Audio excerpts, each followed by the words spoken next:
Some stories end the moment you escape. Mine didn't. People like to believe that once you leave a place behind, you leave the nightmare with it. A new apartment, a new city, new locks, new routines, a fresh start. I believed that too. I wanted to believe it.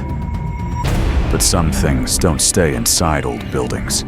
Some things follow you. Almost 2 years have passed since I packed everything I owned, walked out of that apartment, and promised myself I'd never look back. I haven't stepped inside that building since.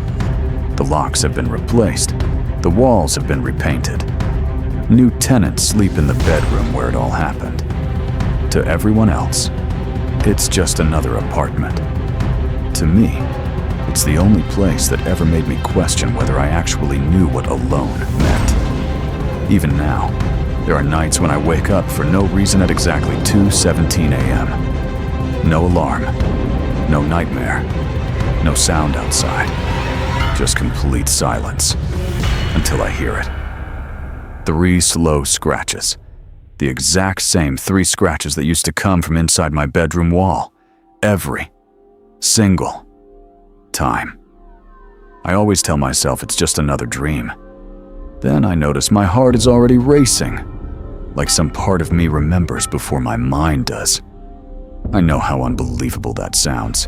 If someone else sat across from me and told me this story, I'd probably smile politely and assume they were letting fear fill in the blanks.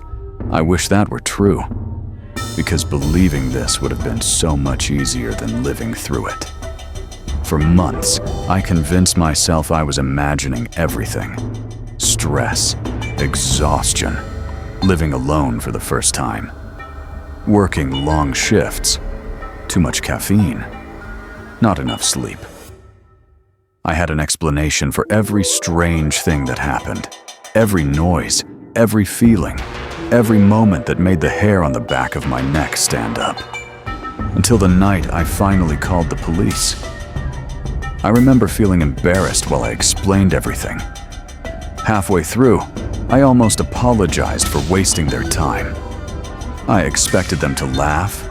I expected them to tell me I was paranoid. Instead, one of the officers slowly looked around my apartment. His expression changed.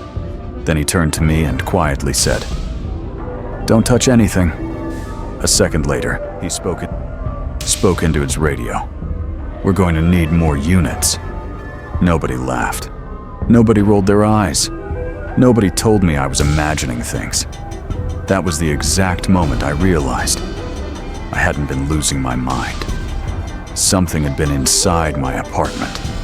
Not for one night. Not for a weekend. For weeks.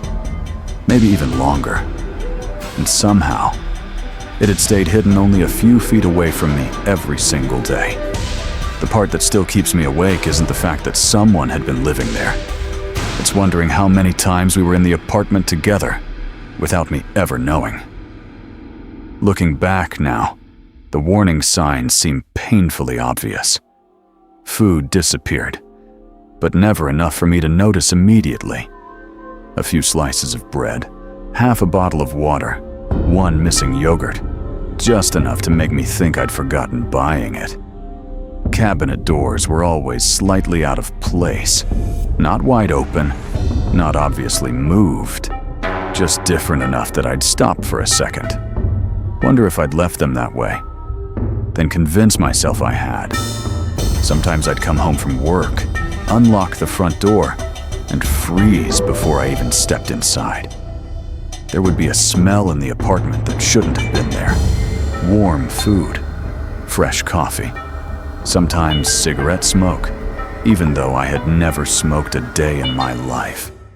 The scent would disappear within minutes, almost like whoever had created it had only just left. Every single time I'd search the apartment, the bedroom, the bathroom, the kitchen, under the bed, inside every closet, behind the shower curtain, every window would still be locked from the inside. The front door showed no signs of forced entry. Nothing valuable was missing. Nothing looked disturbed.